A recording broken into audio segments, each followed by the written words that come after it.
Another major interface item AutoCAD uses are palettes. Palettes gives us access to command settings, drawing content or calculation tools, among other things.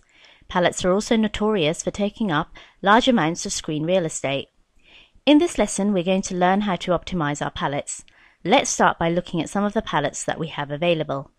To do that, I'll go to the View tab, and if I come right down here to the Palettes panel, I will find an icon for each of the palettes that I can display in the interface. One of the palettes that I use frequently is the Properties palette. This guy allows us to change the properties of any selected object. To turn it on, I'll click the icon. Note that you can also toggle the display of this palette using the keyboard shortcut Ctrl+1. I'll tap Ctrl+1 to turn it off and Ctrl+1 again to turn it on. Just to give you an example of how this tool works, I'm going to click to select this circle. And if we look at the palette, we can see all of the settings that are associated with that geometry. Right here I can see the radius. Maybe the radius of this circle was supposed to be 3. I'm going to click on this value. I'll type 3 and I'll hit Enter. And notice the circle instantly changes. When I'm finished, I'll hit Escape. So you can see this palette is very handy. It would be nice to have this guy available all the time. Unfortunately, it's quite large. Let's see some of the ways that we can apply palettes to our interface. I'm going to start by clicking and holding on this title bar. This is kind of like the handle. I can use this to drag the palette around. If I get this guy close to the edge of the screen, you can see the shape changes. If I release my mouse button at this point, it will dock the palette to the interface. Now when the palette's in this state, I can click and hold on this edge, and I can drag left and right to change the width of the palette. Now this isn't bad, but it's still taking up quite a bit of room.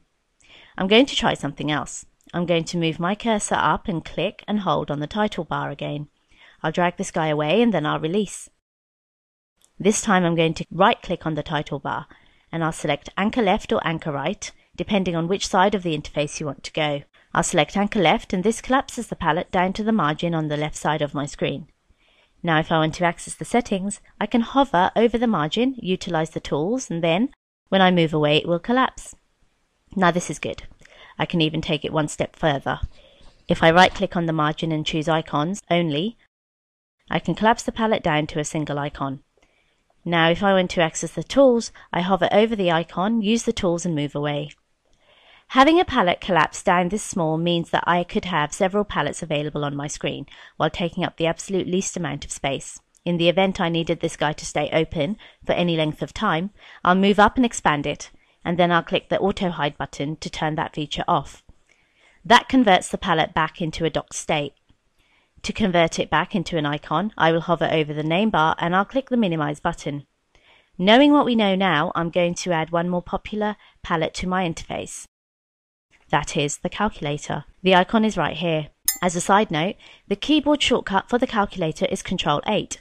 I'll add this guy to my interface by right-clicking on the name bar and I'll choose Anchor Left.